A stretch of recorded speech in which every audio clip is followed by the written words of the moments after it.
काय मंडळी, तुम्ही पण विचारत पडली असाल ना की ही लेडीज गँग कुठे चालली आहे. रुको जरा, सबर करो.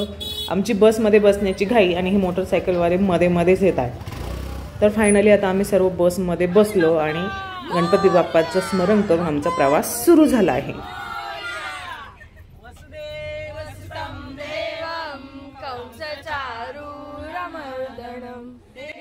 दोन श्लोक म्हटल्यानंतर गाण्यांच्या भेंड्यांचा खेळ जो सुरू झाला तो आमचा स्पॉट येईपर्यंत चालूच होता. सर्वांनी खूप एन्जॉय केला.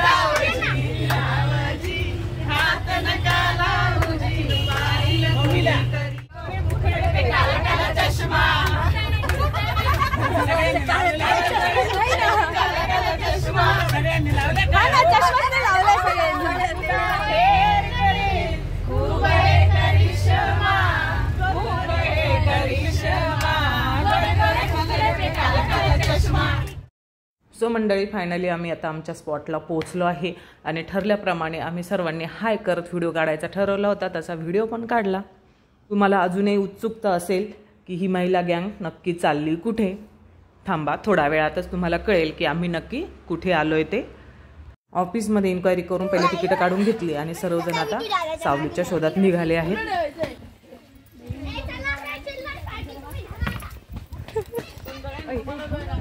हे YouTube family, welcome to my new vlog. आज आम्ही चैतन्य फार्म गंगापूर रोड येथे ट्रिपसाठी आलेलो आहे. आमच्या कॉलनीतील सर्व लेडीज आणि बच्चे कंपनी आहे फक्त. यासाठी आम्ही एक मिनी बस केली आणि त्या बसमध्ये आम्ही सर्व चैतन्य फार्मला आता पोहोचलो आहे. इथे ऑफिसमध्ये इन्क्वायरी करून आम्ही सर्व आता मध्ये चाललो आहे. एंट्रीला सुरुवातीलाच आपल्याला अगदी घनदाट अशी सर्व आजूबाजूला झाडं दिसतात आणि इथेच बाजूला लॉन्स पण आहे लग्न कार्यासाठी. हे आहेत तेलाचे डबे. यावर छान इमोजीज काढलेले आहेत. स्माइली फेस, अँग्री फेस, खूप छान. आणि आता आम्ही पोचलो आहे चैतन्य फार्मच्या मेन पॉईंटला. इथे एक छान स्विमिंग पूल आहे. बाजूला सर्व झाडी वगैरे आहेत. बसण्याची व्यवस्था आहे. सेल्फी पॉईंट्स आहे. खूप छान अशी अरेंजमेंट आहे. एक दिवस आपण इथे आरामात छान स्पेंड करू शकतो. एक दिवसाची सुट्टी आपली इथे छान आपल्याला घालवता येते. उन्हाळ्याचे दिवस आहेत पण भरपूर झाडी असल्यामुळे ऊन अजिबात जाणवत नव्हतं.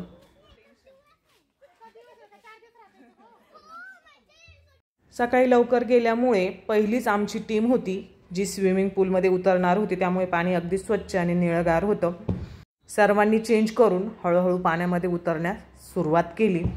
सर्वजण वेळेचं आणि वयाचं भान न ठेवता छान एन्जॉय करत होते. मस्त.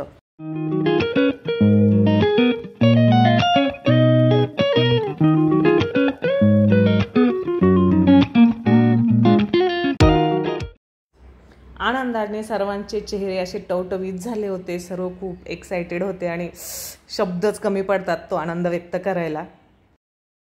स्विमिंग झाल्यानंतर चेंज केलं आणि मग राहिलेले पॉईंट बघून आलो. इथेच झाडाखाली टेबल वगैरे लावलेले आहेत. यावर बसून आपण जेवण करू शकतो. तसेच सेल्फी पॉईंटमध्ये आम्ही सेल्फी पण काढल्या. मुलांना खेळण्यासाठी पण इथे खेळणी होती. ही सर्व इथे बसण्याची व्यवस्था केलेली आहे. यावर आपण बसून जेवण करू शकतो. माळ्यावर वरती हा नारळाच्या आकाराचा एक सेल्फी पॉईंट बनवलेला होता. इथे खूपच छान फोटो येतात. सर्वांनी पण इथे फोटो काढले. वरतून नजारा एकदमच सुंदर दिसत होता. इथेच एक प्री वेडिंग हॉल आहे. त्या हॉलमध्ये सर्वांनी डान्स केला. ग्रुप डान्स झाला, सोलो डान्स झाला. नंतर आता वेळ झाली जेवणाची. सर्वांना भुका लागल्या होत्या म्हणून मग आता आम्ही ठरवलं की आता जाऊन ऑर्डर देऊ जेवणाची. जाता जाता हा लग्नाचा हॉल दिसला. म्हटलं हा पण दाखवून द्यावा. त्यानंतर इकडे पण बरेच सेल्फी पॉईंट होते. बटरफ्लाय, त्यानंतर स्कूटर असते जुन्या काळाची ती स्कूटर. काय ऑर्डर द्यायची सर्वांसाठी सर्वांनी डिस्कस केलं. सगळ्यांनी मिळून मग एक मेनू फायनल झाला. व्हेज कोल्हापुरी आणि पनीर मसाला आणि साध्या रोट्या सर्वांनी ऑर्डर करून दिल्या. इथेच जेवणाची व्यवस्था पण होती. वरती टेंट होते असे, त्यावर वरती चढून जाऊन जेवण करायचं होतं. पण आम्ही जास्त मेंबर असल्यामुळे आम्ही सर्व इथे बसलो नसतो. त्यामुळे आम्ही जिथे स्विमिंग पूल आहे तिथेच पण जेवणाची व्यवस्था आहे. मग तिकडेच जेवण मागवलं आणि आता आमचं जेवण इकडे आलेलं आहे. जेवण आलेलं आहे. सर्वांना खूप भुका लागलेल्या होत्या. सर्वांनी मस्त गरम गरम जेवणावर ताव मारला आणि मस्त छान पोटभर जेवण केलं.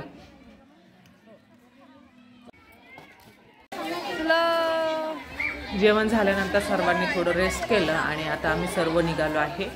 इथे जवळच चैतन्य फार्मच्या बाजूलाच बॅकवॉटर आहे, तिथे जाण्याचं ठरलं. आता जाऊन ड्रायव्हरला सांगायचं आहे की आम्हाला थोड्या वेळासाठी बॅकवॉटरला घेऊन चला म्हणून. ड्रायव्हरही तयार झाला, त्यामुळे पटापट बसमध्ये सामान ठेवलं आणि सर्व जाण्यासाठी निघालो. बॅकवॉटरला एंट्री केल्यानंतर बसवाल्याकडून चुकीने रॉंग वेला बस गेली आणि बस खड्ड्यामध्ये अडकून पडले. इथेच सर्वांना उतरायला लावलं. आम्हाला वाटलं आम्ही सर्व उतरल्यानंतर ड्रायव्हर बस सेफ रस्त्याला आणून उभी करेल, तोपर्यंत आम्ही मग बॅकवॉटरला गेलो. सर्वांनी तिथे छान सेल्फी काढल्या, बराच वेळ पाण्यामध्ये एन्जॉय केला आणि आम्ही पुन्हा रिटर्न बसकडे आलो. येऊन बघतो तर काय बस जागेवरच उभी होती आणि एक क्रेन बसजवळ येऊन थांबलेली होती. बस रस्त्यात उभी असल्यामुळे तिथे काम करणारं हे क्रेन आलं आणि त्यांना बसवाल्याला मदत करायचं ठरवलं. सर्व एकदम सिरियस मोडमध्ये बघत होते.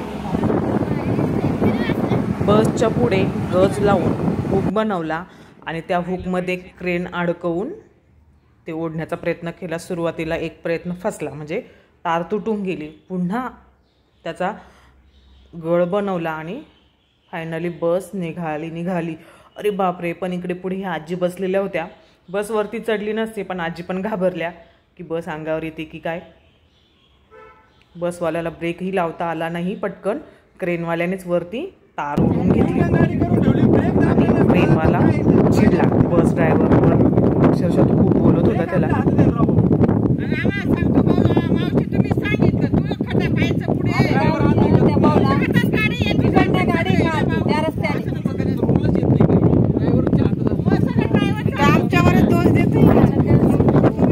खड्ड्यातून बाहेर काढली, पण बस चालूच होत नव्हती कारण बसची क्लच प्लेट गेलेली होती. त्यामुळे तिथे असलेल्या एका दादाने सांगितलं की सर्व महिला इकडे या, गाडीला थोडा धक्का द्या, मग बस थोडी चालू झाली की एका साईडला रस्त्यातून बाजूला लावता येईल. मग आम्ही सर्व लेडीज गेलो आपलं मदत करण्याच्या हिशोबाने आणि सर्वांनी बसला धक्का दिला आणि बस थोड्या अंतरावर चालून गेली आणि एका साईडला लावून दिली.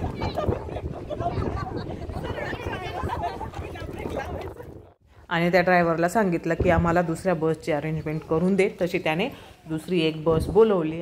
लहान मुलं असल्यामुळे सर्व लेडीज थोड्या टेन्शनमध्ये आल्या होत्या की आता घरी कसं जायचं. रात्र पण व्हायला लागली होती आणि दिवसभर बाहेर असल्यामुळे सर्व थकलेले होते. सो गाईज, अशी ही आमची वन डे ट्रिप थोडी थ्रिलफुल होती आणि एन्जॉयमेंट पण केला. छान वाटलं. सो गाईज, जस्ट आम्ही आता घरी आलेलो आहे. आजच्या व्लॉगचा मी इथेच एंड करते. पुन्हा भेटू नवीन व्लॉगमध्ये. धन्यवाद. थँक्यू.